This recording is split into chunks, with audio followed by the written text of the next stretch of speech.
If you're detailing full time and you're not clearing consistent 7 to 10K months, this video might sting a bit. 93% of detailers stay broke, not because detailing doesn't work, but because they build it wrong from day one. My name's Lucas. I run North Van Detailing, which is a mobile detailing business in North Vancouver, and I've cleared over $1,500 in a day. And I run the auto detailing masterclass with Henry, where we teach people how to start and scale their detailing businesses. And one of the main reasons why detailers stay broke is they're building a high paying job, not a real business. If you think back to when you first started detailing, you kind of started as like a hobby, obviously. I see everybody's about pages, they're all like, oh yeah, this started as a hobby. I'm really interested in cars and I want to do a great job. It's a passion of mine to do a really good job for people's cars. And that's great and all. People usually get into detailing through that interest and kind of inspiration. But if you think back when you first started, you probably had really cheap prices, didn't really know what you were doing, kind of had chemicals and tools all over the place, and no real direction other than maybe my YouTube videos. For example, when I first started, I was using one of those fold out binders that had a calendar section, and I was writing all the appointments into these little squares with like customer name, address, email,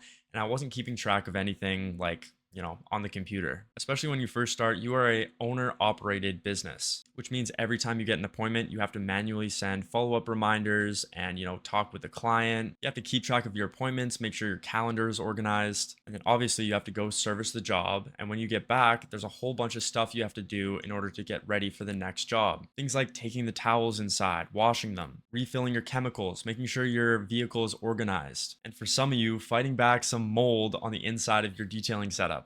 And as you get into it, you're kind of in that grinding stage where you're fighting for new jobs, making sure your schedule stays as full as possible, and you're working on getting those first couple reviews. I would say the first stage is kind of like the grinding stage where you know like how to do the service kind of, but you're working after work, setting up the website, setting up the Google listing, making sure your brand looks good on social media. And depending how much experience you have, on these other things, not just detailing, but setting up a website, etc., before you start the business, you're kind of learning how to do all this other stuff alongside learning how to run a profitable detailing business. For example, if someone's been detailing for 20 years and then they start their own business, they're going to be really good at actually providing the detailing service and generating some really good results for their clients. That being said, they spent the last 20 years detailing and they have no idea how to set up a website, no idea how to do SEO for their business, let alone branding or graphic design or marketing. They have to learn that stuff along the way alongside their business. It's almost like a complementary skill that they have to learn in order to succeed. And depending how long you take in this grinding stage, you can get kind of lost in the sauce along the way. For me, I was pretty well versed in the online stuff, so like websites, SEO, marketing, before I got into detailing. So that stuff kind of came natural to me as I integrated it for my detailing business. And this might be different for you, but for me, looking back on it, I was in that grinding stage for way longer than I should have been. And if I really think about it, I just kind of set everything up at first, kind of, really locked in and grinded to set up the website, Google listing, etc. And once it was all set up, I didn't touch it for a very long time. I just kind of viewed it as a checkbox that I had to, complete, and then it was just fire and forget. And what that meant for me was setting up a website with a really simple contact form. Every single button on the page went to a contact form, of course. And whenever I would get a submission, I would have to manually reach out, email, call these people in order to book an appointment. And I was like, damn, this is fantastic. Like I'm getting leads on my website. All I have to do is call the customer, book an appointment, or, send them an email. And it was going pretty good for a while there. I was making, some okay money. And then somewhere along the road, I was like, okay, this is kind of annoying. Like I'm getting a little busier here and leads are coming in and I have to check my email every single time I, want to respond to leads or I have the opportunity to respond to leads.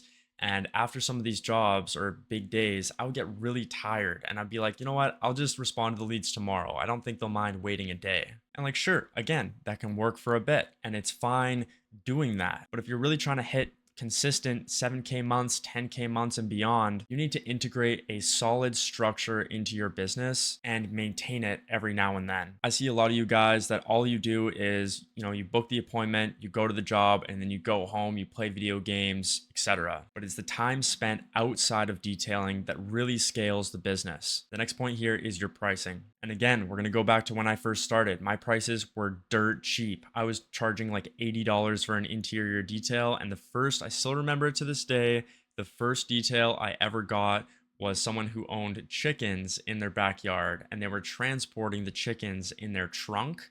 And basically, they laid a bed of hay in the trunk, and they had all the chickens on there. And they're like, "Yeah, $80. Come on, come take this detail and clean all this chicken shit, literally chicken shit, out of my trunk." And I was stoked. I was like, "Oh my god, my first detailing job! Like, let's go over there, let's do a great job." And it was okay. Like, I had some, DeWalt vacuum that was absolutely massive for what it was, and I did a half-ass detail on this guy's thing, and sure, it worked. Like, obviously a lot of the hay was removed, and I did an okay job, but I only made $80, and I was probably there for about 4 hours. Obviously, my pricing is a lot different today, but a lot of you guys get stuck or locked in on your beginner pricing. Nowadays, every single year, I reevaluate my pricing, see if there's, different methods I could do to either improve the quality of the work, improve the time it takes to provide the service, and then adjust my pricing from there. And to be fair, I've never actually lowered my prices before, but every single year, you should look at your prices and look at your competitors' prices and make sure you're charging somewhat similar to what they are, or based on your market position, you should charge accordingly. For example, there's a more corporate style, commercial detailing business in my area. They have, sprinter vans with wraps on them, and they just hire a technician to go out and do the details for them.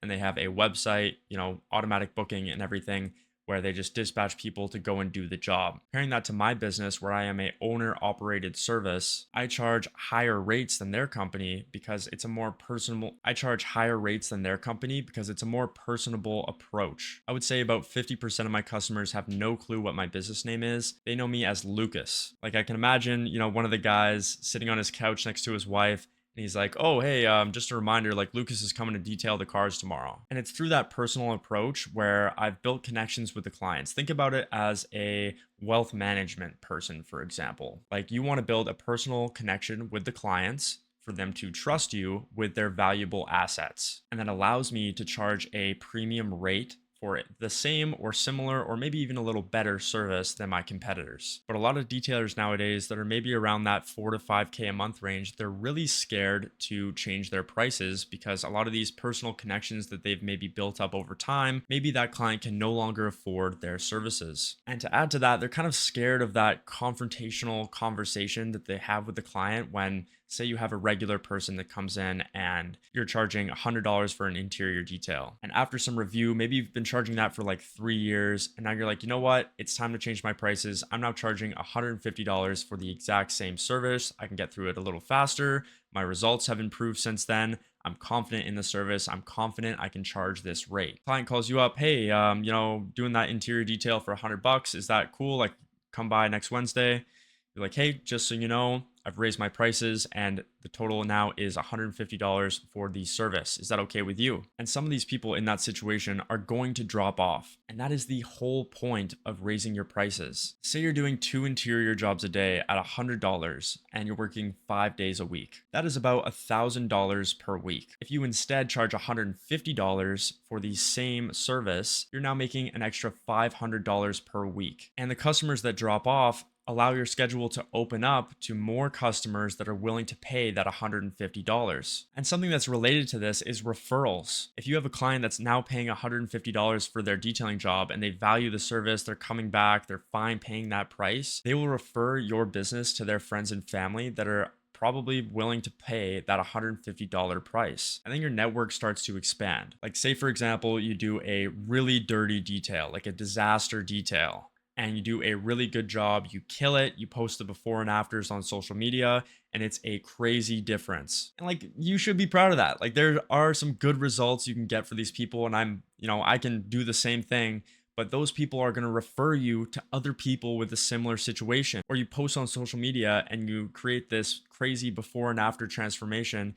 People are going to start approaching you for these disaster details with their dirty cars. It's like you kind of have to set that tone and expectation for what type of clients you want to get, and not only how dirty the vehicle is or if it's a high-end vehicle or a low-end vehicle, but the prices that people are willing to pay for the service. You have to kind of set the tone. And this also ties in with some of your branding and market position. But just some simple math for you here. If your average detailing job was $250, you would need 40 detailing jobs to make $10,000 in 1 month. But if your average ticket price for a detailing job was $400, say through paint correction or coatings or larger details or shampooing services, etc., you would only need 25 jobs per month. So sure, you could charge really low prices and have a ton of volume in your business and be constantly hustling to stay busy, or you can raise your prices, do really quality work, build personal connections with your clients, do less jobs, and make more money. The next reason why detailers stay broke is you obsess over the tools and not the systems. And I definitely fell victim to this when I was first getting into detailing. I saw all the videos online of the best pressure washers, the best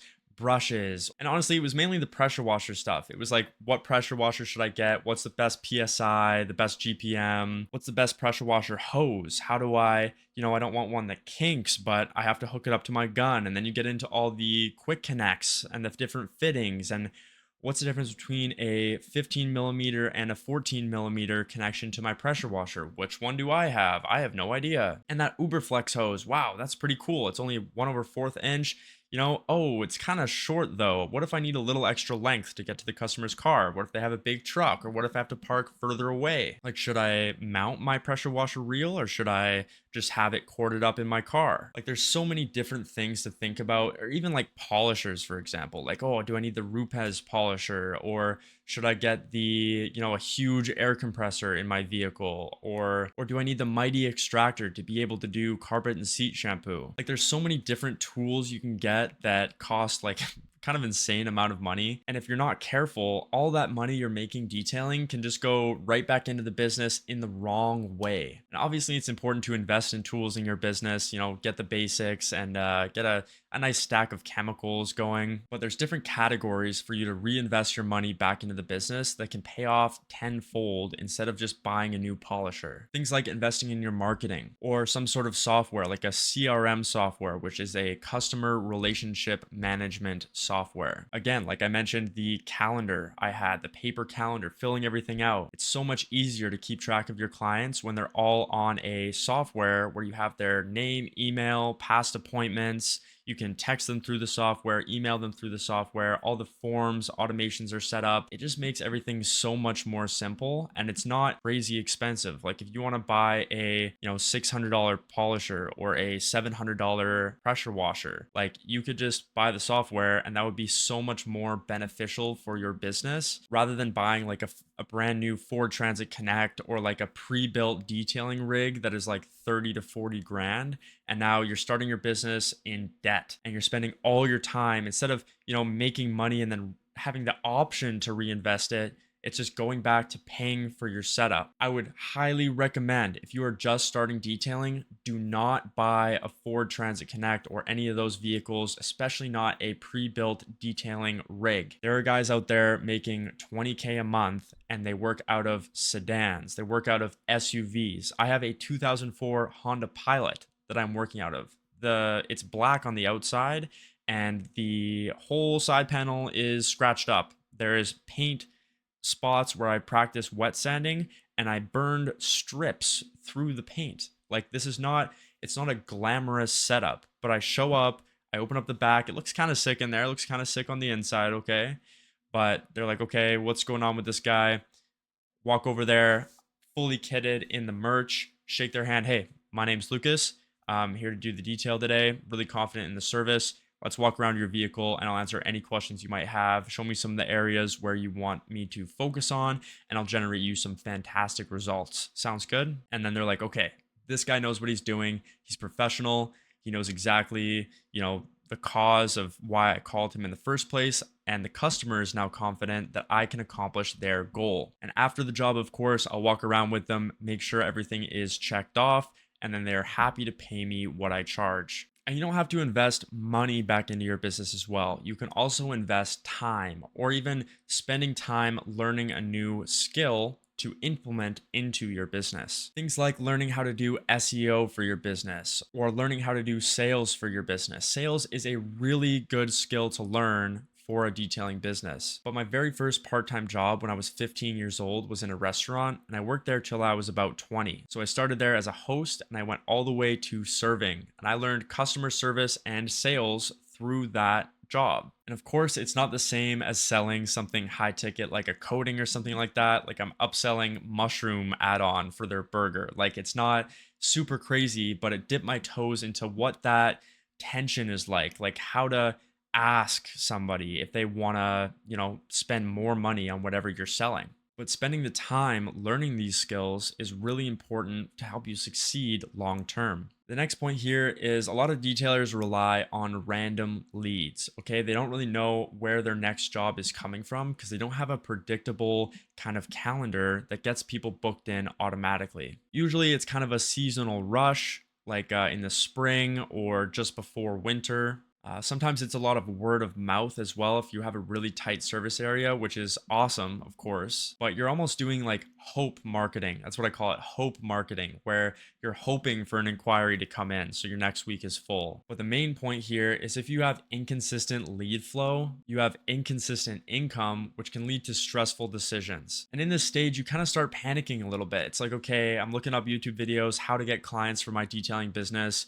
People are telling me I need to print out 100 door hangers and go walk around the neighborhoods and leave the hangers on people's cars. Or I know a guy that was leaving cards on people's cars at a mall, which honestly, like, good for you if you're grinding, like, whatever. But I don't know. I hate that shit. If someone left a card on my nice car, I would be pissed. Especially like one of my detailing clients left his car at a local mall. It was kind of a nicer mall. Basically, he found a card from another business on his windshield underneath the windshield wiper, and it started raining, and all the dye from the card kind of like smudged everywhere and then dripped down onto the trim piece, and it kind of stained the trim piece. It's like you do not want to have a bad reputation before the customer contacting you. Like that whole time you spent designing a card and doing a door hanger or something like that, you could have spent, learning how to create a better website, learning how to rank higher on Google. If you think about it, Google's probably the best place for you to get clients. People are searching for the service, so they're in the market for the service. They're in the market to spend money with a business. It's just a matter of which business should I choose that will give me the best results for my pain point. And if you spent that time, learning SEO, learning how to rank higher, your business will pop up in the first, Google business section and the organic section, which will put your business in the competing businesses when people are looking for a service. Like right now, for example, I have all 5-star reviews. It's like big sentence blocks and sometimes photographs from the customer when they post a review, and they have a really good experience with me personally. So a lot of the clients that come through nowadays have looked at my reviews, and it creates instant trust right off the bat. They go to my website. It's a really simple layout. They know exactly what they're getting. They know what the price is. And then I have online booking. So if I'm sleeping or if I'm at a job, a customer can just book right into my schedule, and I know everything lays out perfectly. The customer gets a confirmation email as soon as they book, so they know they're taken care of. They also get appointment reminders. So a day before or something like that, it'll send them a text, it'll send them an email, so they know everything is lined up. If they have any questions, they can reach out. I have an app on my phone with the CRM software, right? Where I can just, see what's going on, see if they've messaged. It pings my phone if they do. It just keeps everything really organized, and it sets myself up as a owner operator to make the most amount of money possible while still, preserving my time. Like, believe it or not, I have a life outside of detailing where I like to go fishing. I like to go to the gym. I have a girlfriend. We go, Valentine's Day was crazy. You know what I'm saying? Yeah, it's really where you want to put your time, where you want to put your money for the best results possible in your business, depending on what you want to do. And to be completely honest with you, a lot of the detailers I don't really relate with. Like, sure, obviously I want to do a good job, but that's not the reason why I am detailing. That is not the why. Okay. Like other detailers, for example, they'll want to do a really good job so they can post it on social media. And then, other people will comment, wow, you did such a good job. And they feel fulfilled when that happens. They think, okay, like I'm on the right path. I'm doing good work. The client's happy. Like I'm happy. But for me, this is about money. Okay. I'm not doing this for free. I'm doing this so I can build wealth for myself. All right. Building wealth for myself. I want to buy a house one day. Okay.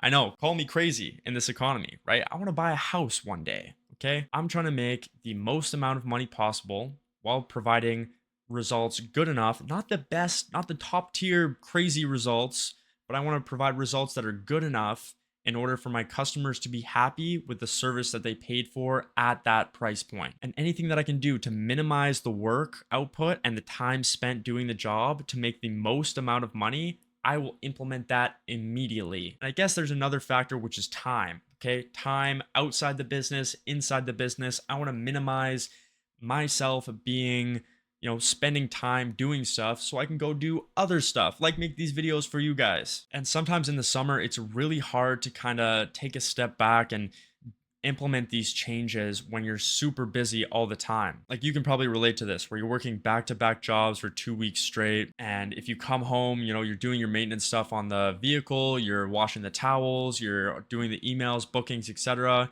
And then your friends want to hop on the game, or your girlfriend wants to see you and it stretches a little later than you'd like to, or your family stuff happens, or it pulls your time away and maybe you don't get the best sleep that night, and then your sleep compounds to the next day, and then you have another 2 jobs, maybe 3 jobs even, and then you go to bed late the next night.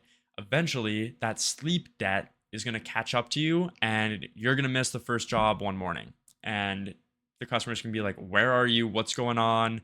You're sleeping and you slept through your alarm because your body is taking back that sleep debt that you've built up over those 2 weeks. That is really, really important actually. Sleeping is really important. Getting a good quality sleep in between your big detailing days is essential. Like I would sacrifice, you know, going out places, or oh, it's celebrity Tuesdays, time to go downtown. No man, no man, it's time to sleep. I got work tomorrow.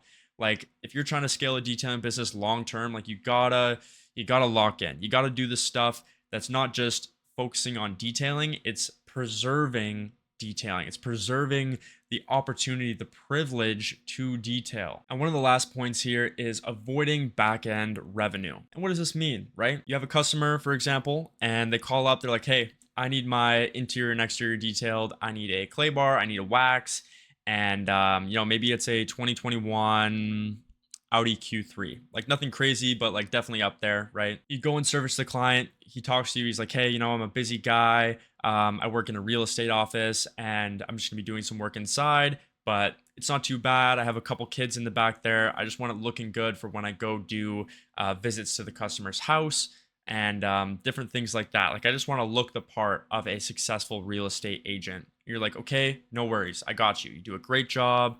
He pays you properly. You ask for the review, whatever. And then the average detailer would just head out after that. It's like, awesome, service done, cash in pocket, fantastic. My job here is finished. But a smart detailer, even just now, if you caught what I said there, a smart detailer would be like, this guy's a real estate agent. He needs his car cleaned, you know, all the time. He needs his car clean all the time. And he has kids in the back. He doesn't want to look dirty. He doesn't want to be perceived as a non-successful real estate agent. It's directly tied to his income to have a nice looking vehicle. And the smart detailer would either schedule the next appointment with him right away. It's like, hey, I know you want to keep your car clean all the time. I would recommend getting on our monthly maintenance package. It's much cheaper. I know you want your car clean long term. I would highly recommend this. Are you interested in something like that? Or even just rebooking the next service. Like, hey, would you want me to rebook a service for 3 months from now? Usually that's when people's vehicles get dirty again. Alternatively, again, maintenance plans. But if you want to pay full price for the detail, another 3 months, I'll get you booked in right now. A smart detailer, again, they have the CRM system in their app. They can book it right on the spot. Customer immediately gets a confirmation email, and they will get reminders for that detail scheduled 3 months in advance. and it's booked in your online calendar so you don't forget, the customer doesn't forget, and if they need to make changes, say something pops up 3 months from now for them, they can just go on there, reschedule the appointment, and get the confirmation email over again. It doesn't mess with your schedule. Like, it's so easy to do, and you just made another detail sale without having to do anything. You almost have to think about it like LTV, okay? LTV is a really good stat. It's long-term value or lifetime value, okay? And if your LTV for a specific client is, say, $250, that means every single one of your clients is booking one detail for $250, and then they're never booking with you again. Like, say for example, a customer books, 3 appointments a year at $250 each appointment. You multiply that by how many years that customer has been in your business, for example. So if it's 1 year, that would be $750. But if it's 2 years, that would be $1,500 LTV. Okay. So what you want to do is keep that customer in your organization, in your ecosystem, and keep selling to them. So the cost to acquire that customer, whether it's time or money or work you put in on the SEO, is worth it for that customer to book again and again and again, increasing the LTV rather than having to spend a bunch of time acquiring a bunch of different customers all at just $250 one-time payment. You want to create some sort of connection and a cycle to service these types of clients. So just in summary here, the difference between the 93% of detailers that stay broke and the 7% of detailers that scale to, upwards of 100K a month is business structure. From what I've seen in the industry, a successful detailer has a good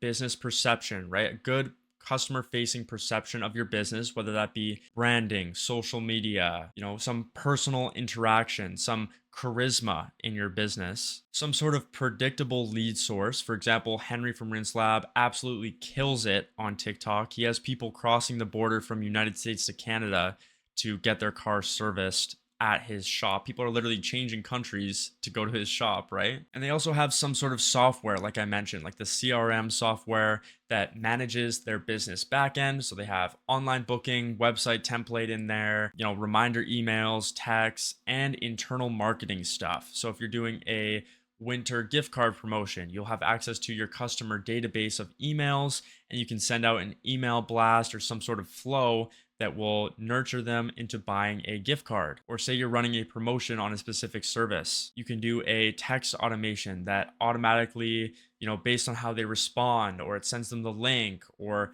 something. It gets a little techy in there, but I don't know if you guys are interested in me making a in-depth video on setting up like automations for your business or something like that, just like drop a comment and I'll make it immediately. But they also have a clear pricing system and back-end retention, okay? Some sort of, maintenance plan or schedule where they book the next service on the day of the first service. And the last thing I'm going to say here is detailing can make you a ton of money, okay? The margins are insane, especially owner-operator business. You can collect the majority of the money you're making and just shove it in your back pocket. Of course, there's taxes, there's maintenance and on your vehicle, and you have to buy chemicals, a tool breaks, and you have to drop some cash on it. With the money that you are saving, please just save it. Just save it. Just stick it into account and forget about it. Like, you can go into investing and whatever, but just don't spend the money. It also ties into the start of this video where I talked about my why. And for me, my why was making money. Especially at the beginning, my why was making money. But now my why has shifted to retaining money. That is the